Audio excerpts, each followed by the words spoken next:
নমস্কার বন্ধুরা, আজকে আমি আমার এই মায়ের শাড়িটা দিয়ে তোমাদের এক অন্য রকম ধুতি পরা দেখাবো। প্রথমে শাড়িটাকে দুদিক দিয়ে সমান করে নিতে হবে।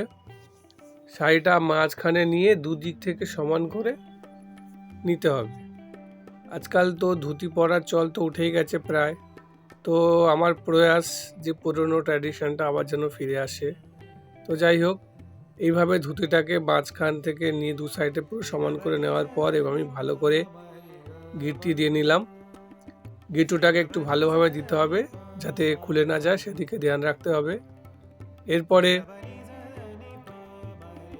বাঁ দিকের থেকে কাপড়টাকে এইভাবে নিয়ে পেছনে এরকমভাবে গুঁজে দিতে হবে। ধুতি আমাদের পূর্বপুরুষেরা পরতো, এখন তো আর সে কেউই পরে না।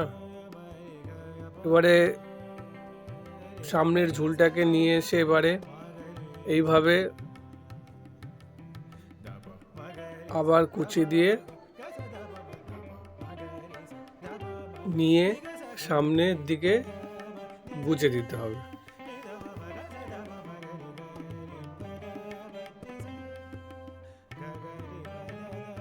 তো সেম ভাবে ডান দিকেরটাও পায়ের তলা থেকে পেছন দিকে নিয়ে নেব, নিয়ে আবার যেভাবে আগেরটা করেছিলাম সেভাবে এটাকেও গুজে এইভাবে যে ঝুল অংশটা আছে সেটাকে সামনের দিকে নিয়ে আসব। নিয়ে এসে একটু এইভাবে শাড়িটাকে ভেতর দিকে উল্টিয়ে দিয়ে এখান থেকে আবার কুচি দেওয়া স্টার্ট করব।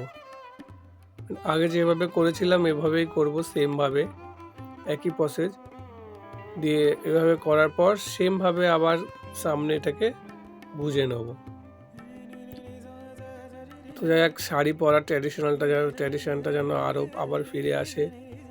ধুতি শাড়ি দিয়ে দেখালাম, এটা ধুতি, এটাও একটা ফ্যাশন, খুব খারাপ লাগে না, ভালোই লাগে। তো আমি মাঝে সাঝে এটাই করি, মায়ের শাড়ি থাকলে এভাবেই পরে কোথাও চলে যাই, বিয়েবাড়ি বলো, যেখানে ইচ্ছা যাওয়ার, কোনো অনুষ্ঠান বাড়িতে গেলেও। আর যেটা সমস্যা আমাদের প্রত্যেক ছেলের যে হিসু করার, সে জায়গাটা তো দেখিয়ে দিলাম। এবারে এর উপর থেকে একটা কুর্তা পরে নিলাম কালো কালারের। তো একটা ট্র্যাডিশনাল বালা ছিল বাড়িতে, সেটাও পরে নিলাম, আর চপ্পলটা। তো কেমন লাগলো? নিশ্চয়ই ভালো লেগেছে। ভালো লাগলে লাইক, কমেন্ট, শেয়ার করবেন আর আমার পাশে থাকবেন যাতে এভাবে আরও নতুন নতুন ভিডিও আনতে পারি। তো নমস্কার, ধন্যবাদ।